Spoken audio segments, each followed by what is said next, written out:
ఎప్పుడు చికెన్ పులావ్ లేకపోతే మటన్ పులావేనా?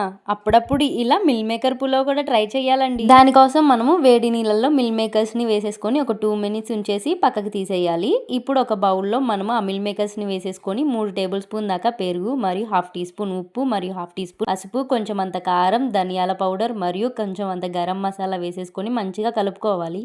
ఇప్పుడు 1/2 టేబుల్ స్పూన్ దాకా అల్లం వెల్లుల్లి పేస్ట్ వేసుకొని మంచిగా ఒక 15 మినిట్స్ దాకా మ్యారినేషన్ చేసుకోవాలి. ఇప్పుడు మనము కుక్కర్ పెట్టేసి అందులో 1 టేబుల్ స్పూన్ దాకా నెయ్యి మరియు 2 టేబుల్ స్పూన్ దాకా నూనె వేసేసుకొని అందులో హోల్ గరం మసాలా ఇంగ్రీడియంట్స్ వేసేసుకొని సన్నగా తరిగి పెట్టుకున్న ఉల్లిపాయ మరియు టమాటా ముక్కలు, కొంచెం అంత పచ్చిమిర్చి ముక్కలు వేసుకొని చక్కగా కలుపుకోవాలి.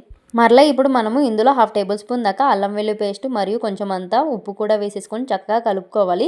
తరువాత అందులోనే మనము 1/2 టేబుల్ స్పూన్ దాకా పసుపు మరియు 1 టేబుల్ స్పూన్ దాకా కారం వేసుకొని టమాటా ముక్కల్ని మంచిగా మగ్గనివ్వాలి. మ్యారినేషన్ చేసి పెట్టుకున్న మిల్ మేకర్ని కూడా వేసేసి చక్కగా కలుపుకున్న తర్వాతకి మనము 2.5 కప్పుల దాకా రైస్ని తీసుకుంటున్నాము. వీటిని కడిగి డైరెక్ట్గా వేసేస్తున్నాము, నానబెట్టిన అవసరం లేదు.